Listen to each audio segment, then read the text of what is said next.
Recognizing the warning lights on your retirement dashboard.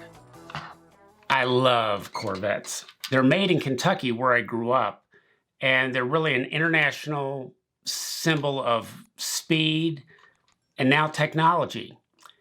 And it's become a global brand to compete against some of the great cars of Europe and Japan. But imagine you're driving to retirement. How fast are you going?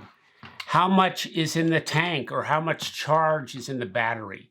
Do you have warning lights? Are you in the right lane, the appropriate lane? What's the environment outside? Are there stormy markets on your way to retirement? And who are your fellow passengers? Who's depending on you to get these retirement decisions right? Without a dashboard and key information, we lack information and information triggers and the ability to monitor intentional actions and progress. Today, we're going to look at a way you can create a simple retirement dashboard concept. Welcome to What's Next with Money, a program about recognizing and moving on from financial regret, missed opportunities, and bad advice. Well, let's get started. Retirement. This is one long trip with many small and regular moves and overcoming and ignoring market hazards, self-induced choices and behaviors, and things like our greed, our fears, our desires, our envy. This has to be tempered as we move step by step into retirement to save and invest. Plus, we can experience financial shocks, market crashes. We also are lined into perhaps behavioral finance, these automatic choices. It's also called choice architecture. Like you join a company and you're automatically enrolled or auto-enrolled in the retirement program. And the cool thing is 90% or nearly 90% of the people that start a new job that has workplace-based retirement, if they're auto-enrolled, 90% stay enrolled. They have the freedom to opt out, but they usually don't. This is kind of that couch potato effect, the inertia, and it's really been great, and it's helped more people participate and retire, and it's helped many people build retirement savings. But the decisions and the monitoring and the dashboard effect still needs to be there. Do you know what you're invested in? How much are you escalating that amount? Now, we can't borrow our way to retirement. It has to be dependent on our savings, what we've set aside. And if people don't save, there's not much of a government safety net there to help them. And depending on family, well, that really isn't a good idea. And it's not good for the family member that you're dependent upon. But recognizing the warning lights on your retirement dashboard is important. Actual retirement dashboards do exist in a few other countries for their citizens. This is where, in one place, essential information is brought together. The account valuations of retirement savings, perhaps their version of Social Security. They even add financial literacy and education information. The information is to be non-biased. It promotes awareness. And by the way, speaking of non-bias, you can get this free copy of an essential guide, 6 pages PDF, how to take control of your finances, practical tips you can use now. You can go to the link at whatsnextwithmoney.com. That's our main website, or the link in the comments section below this video in YouTube. Retirement planning is about choices and decisions. And managing retirement is a journey beyond one's adult working life, perhaps beyond the life of a marriage.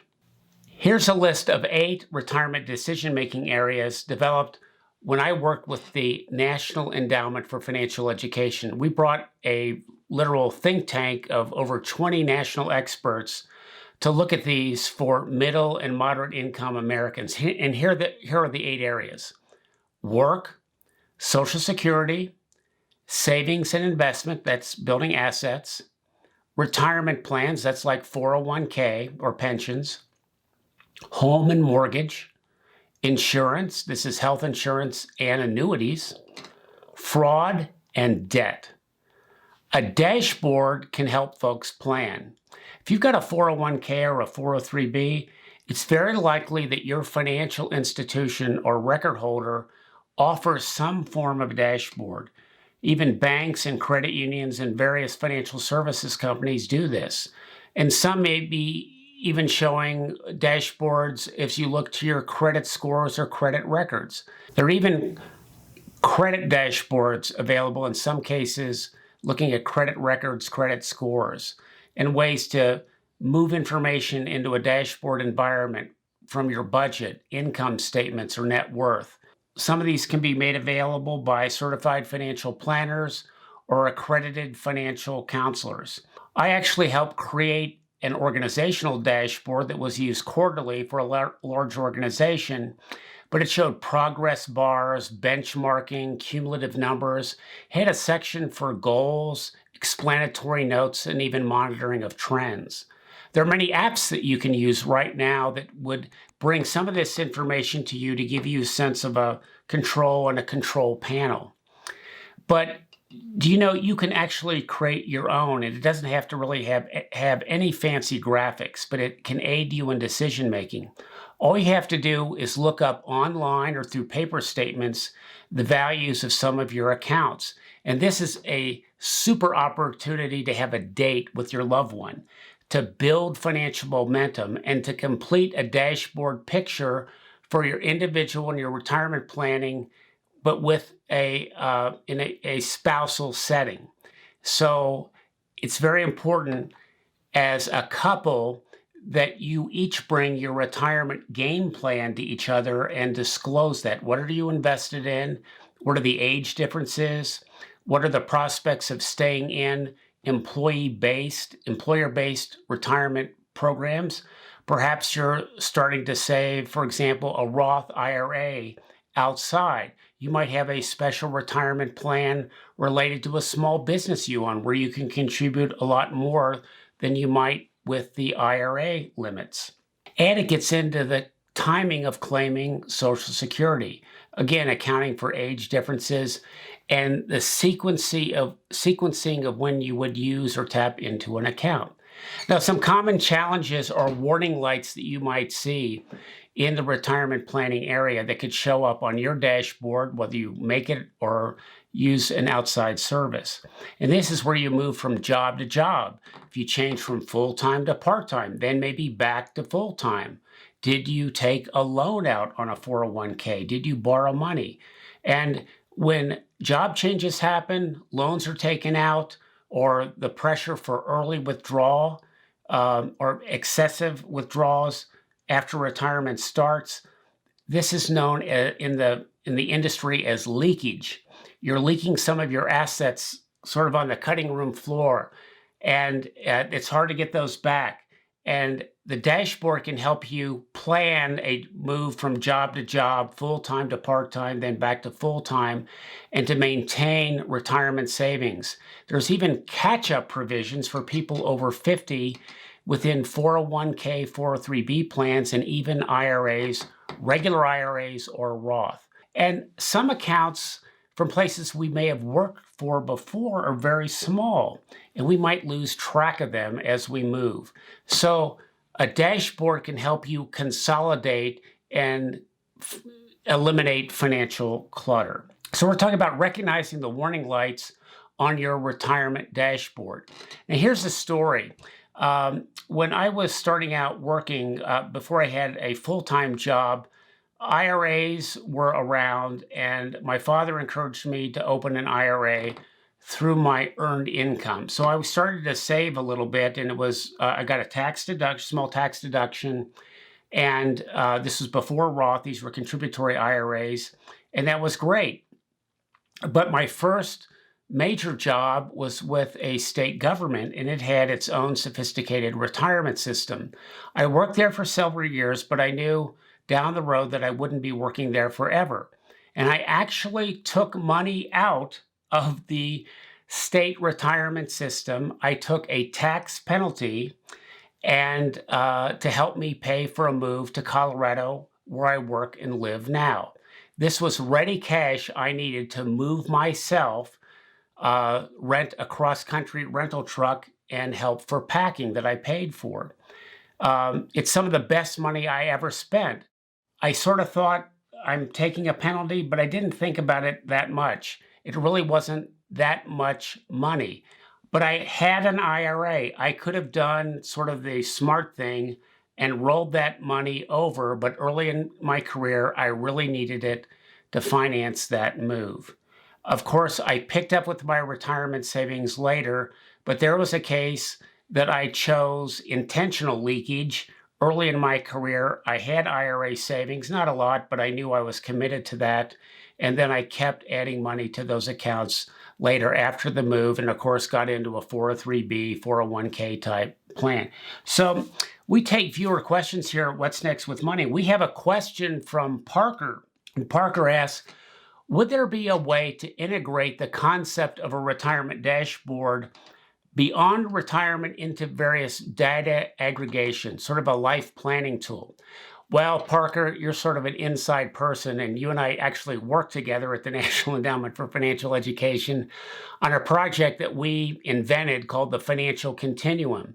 And this was the concept that the government could actually create a government dashboard for all Americans to benchmark their financial accounts, getting information through their tax return, retirement savings, against periods of income, age, regional and occupational differences, and even a place where you might do some financial literacy training, like identifying your financial persona, identifying key goals, timetables to those goals.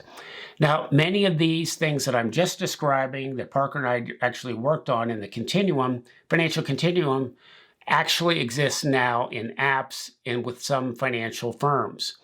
Within the financial planning movement, in the last nearly 20 years or more, there's been a subset called life planning, and it gets into a lot of goal identification and aligning values with financial assets and strategies.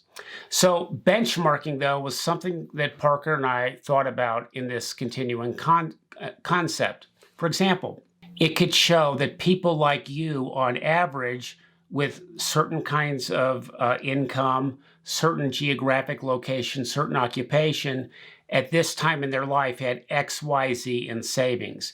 And you could do benchmarking queries to find out, how am I stacking up to the majority of other people in my age cohort?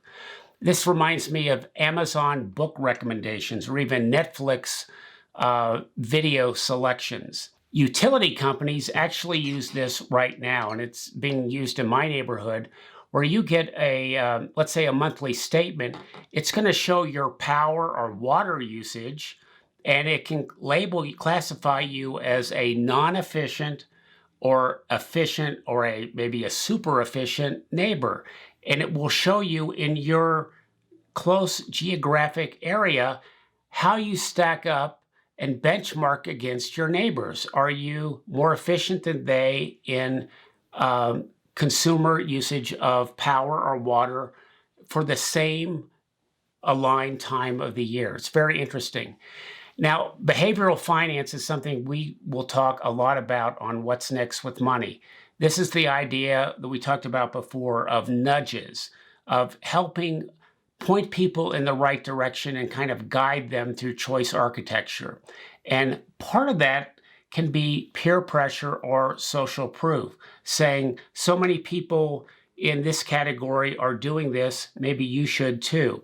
A way that peer pressure happens in kind of a behavioral pressure sense is in the area of recycling. And unlike personal finance, you can't see what's in your neighbor's brokerage or bank account or what's going on with their income or taxes. When it comes to trash day, people know if their neighbors are putting out that recycling bin. And you know if you are, and if the neighbors are doing it and you aren't, you're feeling some of that neighbor pressure. So that's one of those areas of disclosure that actually nudges people in that interesting direction. Of course, in any kind of dashboard, data privacy and security are top concerns. But here's some of the triggers for action from benchmarking that people can use, and that is Let's say if you had that dashboard, what's your tax information? And are you getting a tax refund? And what do you do with that refund? Do you spend some of it, even for a celebration? Can you use some of it to pay down debt, emergency savings, even some extra contribution to a retirement fund or a Roth IRA? What's a trigger point for you to add to emergency savings? And then some of those features in behavioral finance, choice architecture we already talked about, being auto-enrolled in a retirement plan at work, if they offer that. Some offer that you agree to when you sign up, or it can change this over time, is called auto-escalation. You're saying that if I get a raise in the next year or two, I will take a certain percentage of that raise and increase my retirement contribution by a certain amount. But I don't have to have that taken out of my paycheck now. I will do it when my paycheck enlarges and I want a piece of that directed that way, kind of like you're directing your tax refund. But this happens every month. And then there's something called possibly auto annuitization. This is later when you're drawing down assets, and you might decide or have a choice later where I want a portion of my retirement savings to move to an annuity that will pay me a paycheck for my lifetime, or the annuity will start at a certain year in the future. The less time in the annuity, the later you can delay that, the higher amount that check will be. So please hit that subscribe button here at What's Next with Money. And please feel free, like Parker did, and me helping Parker out, send us a question. We'd love to hear your thinking. Go to what'snextwithmoney.com, our main website, or the YouTube link in the comment section below. We're talking about recognizing the warning lights on your retirement dashboard. Of course, the simple way to build one is use a spreadsheet, perhaps within your net worth statement, where you have your assets listed, what you own, and liabilities, what you own, the difference between those two. And of course, this is not in real time. It's maybe a lagging indicator, but even Warren Buffett often uses a legal pad, doesn't use a computer that much to think through his choices and his opportunities to buy and sell and allocate capital, which he is so gifted at. Now, what you can do is list in your dashboard your retirement accounts. You might have a 401k, you might have a contributory IRA, or maybe you're in the kind of the Roth area where you put in money after you've paid tax on it, and then it's tax-free, the accumulation for life, a Roth 401k, a Roth IRA.